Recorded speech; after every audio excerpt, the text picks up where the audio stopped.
इतिहास में नाम दर्ज है एक ऐसे हीरे का जो दुनिया में सबसे ज्यादा चर्चित, सबसे ज्यादा विवादित और सबसे ज्यादा शापित है। दुनिया के सबसे बड़े हीरों में से एक ये वो हीरा है जो जिसके पास भी गया वो तबाह हो गया। इसके साथ ही तबाह हो गया उसका साम्राज्य भी और उसकी प्रसिद्धि भी। प्राचीन काल से लेकर आधुनिक काल तक यह हीरा ना तो खरीदा गया, ना ही इसे किसी ने बेचा, इस पर बस अधिकार किया गया। यह हीरा है कोहिनूर। वो कोहिनूर जिसके बारे में प्रसिद्ध इतिहासकार विलियम डेलरिम्पल ने अपनी किताब कोहिनूर में लिखा कि कोहिनूर का इतिहास संघर्ष, लालच और सत्ता के उत्थान और पतन का गवाह है। आज मैं आपको कोहिनूर के शापित इतिहास की दिलचस्प कहानी सुनाऊंगा, क्योंकि कोहिनूर जितना अपनी चमक और अपनी विशालता के लिए जाना जाता है, इसका शाप भी उतना ही इंपॉर्टेंट है। इस शाप की कहानी इतिहास और किंवदंतियों के मेल से बनी है, जो इसे और भी रहस्यमयी बनाती है। तो कोहिनूर के शापित हीरे की कहानी को जानने के लिए वीडियो को अंत तक जरूर देखिएगा, क्योंकि अपना इतिहास नहीं जानोगे तो खुद को कैसे पहचानोगे।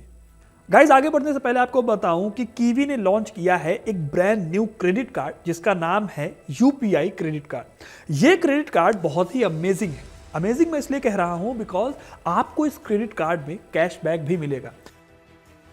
इसमें अच्छी बात यह है कि इस क्रेडिट कार्ड से 5% का कैशबैक आप यूपीआई ट्रांजैक्शन में भी ले सकते हो। अब आज की डेट में हम लोग मैक्सिमम ट्रांजैक्शन यूपीआई से ही करते हैं, यानी कि 5% कैशबैक आपका पक्का है। और आपको यहाँ पर रिवॉर्ड पॉइंट्स भी मिलेंगे, एयरपोर्ट लाउंज एक्सेस भी मिलेगा, और जो सबसे बेस्ट चीज़ है वो ये है कि ये क्रेडिट कार्ड आपको लाइफ टाइम फ्री दिया जा रहा है। मतलब इस कार्ड को लेने के लिए ना तो कोई ज्वाइनिंग फीस है और ना ही फ्यूचर में कोई एनुअल चार्जेस आपको देने हैं।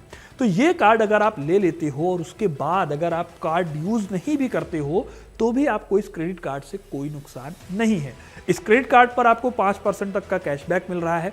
आजकल 5% का कैशबैक बहुत ही कम क्रेडिट कार्ड्स में देखने को मिलता है। कार्ड के बाकी डिटेल मैंने डिस्क्रिप्शन में डाल दिए हैं, तो देर किस बात की है, जल्दी से इस क्रेडिट कार्ड को अप्लाई करो और ढेर सारा रिवॉर्ड और कैशबैक पाओ। कोहिनूर इस शब्द का मतलब है रोशनी का पहाड़। कहा जाता है कि इस हीरे से कभी पूरी दुनिया को 2.5 दिनों तक खाना खिलाया जा सकता था। इतिहास के पन्ने पलटें तो कई कहानियों में कोहिनूर का जिक्र मिलता है। संस्कृत ग्रंथों में स्यामंतक नाम की मणि का जिक्र मिलता है। माना जाता है कि यह मणि कोहिनूर ही थी, हालांकि इसका साक्ष्य नहीं मिलता। हिंदू कथाओं के अनुसार भगवान श्री कृष्ण के मुकुट में यह मणि थी। उनके लिए भी यह मणि किसी शाप से कम नहीं थी। अपने आखिरी समय में जब एक आखेटक ने उनके पैर पर तीर चलाया था, तब यह मणि उनके पास थी जो कि खो गई थी। लेकिन ये दोस्तों कथाओं की बात है। ऐतिहासिक तौर पर अगर देखा जाए तो 12वीं सदी में आंध्र प्रदेश के गोलकुंडा में यह हीरा मिला था। तब दुनिया में भारत के सिवा कहीं और हीरा होता ही नहीं था। 12वीं से 14वीं सदी के बीच यहाँ काकतीय वंश का शासन था, यानी कि कोहिनूर हीरा काकतीय राजाओं के पास था। लेकिन इस हीरे का शाप ऐसा था कि काकतीय वंश का जल्दी ही पतन हो गया। साल 1310 में अलाउद्दीन खिलजी के सबसे खास सेनापति मलिक काफूर ने वारंगल पर चढ़ाई की।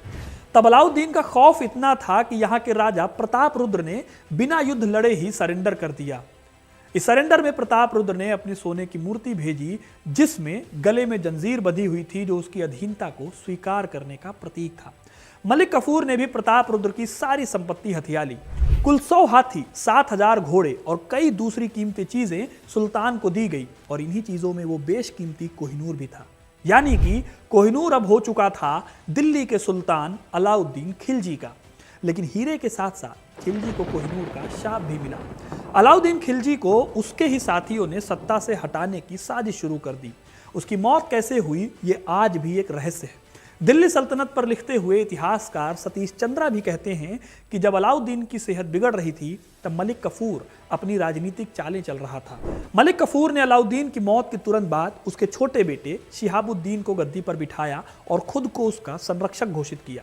इससे पहले अलाउद्दीन के बेटे खिज्र खान को उसने अंधा कर दिया था। उसने अलाउद्दीन को अपने बहनोई अल्प खान की हत्या का आदेश देने के लिए भी राजी किया, जो कि एक प्रभावशाली रईस था और मलिक काफूर को चैलेंज कर सकता था। वहीं शिहाबुद्दीन को गद्दी पर बिठाने के बाद मलिक ने कई बड़े सरदारों को अपनी ओर मिला लिया और एक तरह से वो ही दिल्ली की सत्ता भी चलाने लगा। 1320 में अलाउद्दीन की मौत हुई और मात्र 6 सालों में यानी 1326 में खिलजी वंश खत्म हो गया। दिल्ली सल्तनत के काल के बाद तमाम राजाओं से होकर यह हीरा मुगलों तक पहुंचा। बाबर से होकर हुमायूं और फिर ऐसे ही यह शाहजहां के हाथों में गया। शाहजहां ने इसे तख्ते ताऊस में जड़वाया। ये दुनिया का सबसे महंगा सिंहासन था। लेकिन शाहजहां का भी आखिरी वक्त काल कोठरी में कैद होकर अपने बेटों की खूनी लड़ाई को देखते हुए बीता। आगे जाकर औरंगजेब को इस हीरे में बहुत मतलब नहीं था, लेकिन उसकी मृत्यु के बाद मुगल बादशाहों की सत्ता चरमरा उठी। साल 1739 में ईरान के शासक नादिर शाह ने दिल्ली पर हमला करके दिल्ली को तबाह कर दिया।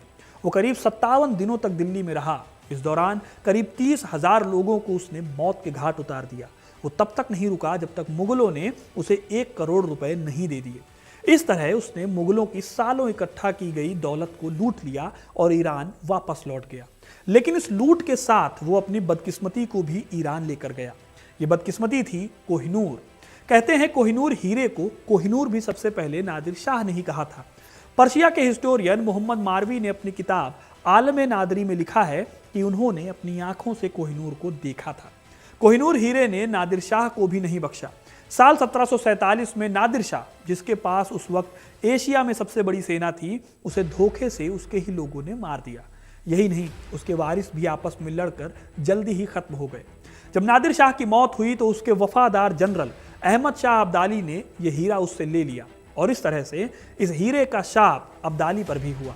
साल 1761 में पानीपत की लड़ाई लड़ने वाले अहमद शाह के बुरे दिन 1760 से ही शुरू हो गए, क्योंकि सिखों ने उसका जीना मुहाल कर दिया।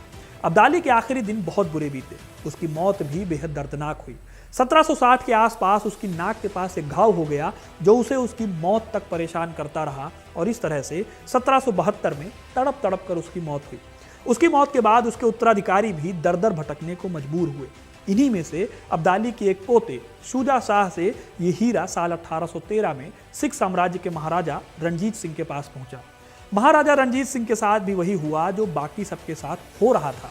महाराजा रणजीत सिंह सिख एम्पायर के सबसे बड़े राजा थे। उनकी आर्मी मॉडर्न आर्मी थी। अंग्रेज जिस दौर में पूरे भारत पर कब्जा कर रहे थे, उस दौर में वो पंजाब के बारे में सोच भी नहीं पाते थे। लेकिन साल 1839 में महाराज को लकवा मार गया और फिर उनकी मौत हो गई। उनकी मौत के सिर्फ 6 सालों के अंदर पूरा सिख साम्राज्य अंग्रेजों ने अपने कब्जे में कर लिया। साल 1845 में दूसरे एंग्लो सिख वॉर में अंग्रेजों ने सिख साम्राज्य को पूरी तरह से हरा दिया। इस कब्जे के साथ ही कोहिनूर भी अंग्रेजों के पास चला गया। इस टाइम पर 5 साल के महाराजा दिलीप सिंह सिख एम्पायर के राजा थे। उनके हाथ से सिख एम्पायर और कोहिनूर दोनों चले गए। ब्रिटिश गवर्नर लॉर्ड डलहौजी खुद कोहिनूर को लेने लाहौर आए थे। वहां के खजाने से हीरे को निकलवा कर डलहौजी के हाथों में रखा गया था, जिसे देखकर वो हैरत से भर गए थे। दोस्तों, कोहिनूर के शापित होने की बात इन सारी घटनाओं से अलग एक दूसरी घटना से आती है। यह घटना थी कोहिनूर को लंदन भेजने की। लॉर्ड डलहौजी ने कोहिनूर को पानी के जहाज मेडिया से महारानी विक्टोरिया के पास भेजा था। कहा जाता है कि जिस जहाज यानी मेडिया से इस हीरे को भेजा गया, उस जहाज पर बैठे लोगों को पता ही नहीं था कि वो अपने साथ दुनिया के सबसे महंगे हीरे को भी इंग्लैंड लेकर जा रहे हैं। करीब 2 हफ्ते तक ये जहाज ठीक ठाक चला, लेकिन उसके बाद जहाज में बैठे लोगों की तबीयत खराब होने लगी। उन्हें कॉलेरा हो गया था। जहाज के कप्तान ने नियरेस्ट मॉरिशस में जहाज को रोकने की कोशिश की, लेकिन बीमारी फैलने के डर से उन्हें परमिशन ही नहीं दी गई। यानी कि ये सभी लोग भरी बीमारी की हालत में समुद्री यात्रा करने पर मजबूर थे। फिर ये जहाज कई तूफानों से भी टकराया। एक तूफान ने तो जहाज को लगभग 2 हिस्सों में तोड़ दिया। सब यही मना रहे थे कि वो किसी भी तरह से बस इंग्लैंड पहुंच जाए। जब वो इंग्लैंड पहुंचे तब जाकर उन्हें पता चला कि वो अपने साथ कोहिनूर ला रहे थे। फिर यहीं से ये बात भी चलने लगी कि कोहिनूर मनहूस है। फिर ये हीरा लंदन पहुंचा। इस कहानी ने कोहिनूर में लोगों की दिलचस्पी और बढ़ा दी। यही वजह है कि करीब 3 साल बाद जब इस हीरे को लोगों को दिखाया गया तो लाखों लोग इसे देखने के लिए उमड़ पड़े। कोहिनूर के शाप के बारे में आंद्रे विल्सन, जिन्होंने ब्रिटिश ज्वेल्स पर खूब स्टडी की है, उनका कहना है कि कोहिनूर का शाप खासकर इसके ब्रिटिश साम्राज्य में पहुंचने के बाद एक रॉयल मिस्टिक के रूप में प्रचारित किया गया।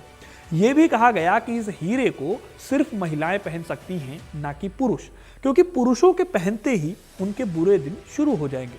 आंद्रे विल्सन के हिसाब से ये कल्चरल मिथ बनाया गया ताकि हीरे की एंटीक्विटी यानी कि उसकी प्राचीनता और उसकी यूनिकनेस दोनों को क्रिएट किया जा सके। इसका मतलब ये हुआ कि ये शाप गढ़ा गया है।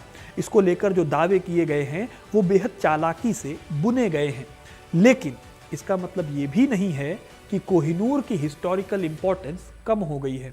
कभी ये दुनिया का सबसे बड़ा हीरा था, वो हीरा जिसने कई साम्राज्यों को बनते, उन्हें साम्राज्य के शिखर पर पहुंचते और उसके बाद बिखरते देखा है। ये वो हीरा है जिसे भारत ही नहीं बल्कि पाकिस्तान, ईरान, अफगानिस्तान जैसे देश भी मांग चुके हैं ब्रिटेन से। इस तरह भले ही इसे शापित कहा जाता हो, लेकिन फिर भी इस हीरे का महत्व कहीं से भी कम नहीं हुआ है। तो दोस्तों, ये थी कहानी शापित हीरे कोहिनूर की। आपको ये कहानी कैसी लगी कमेंट करके जरूर बताइएगा। वीडियो को लाइक और शेयर करना ना भूलें और ऐसी इंटरेस्टिंग कहानियों के लिए, इतिहास से जुड़े रहने के लिए हिस्ट्री कनेक्ट को सब्सक्राइब जरूर करें। धन्यवाद।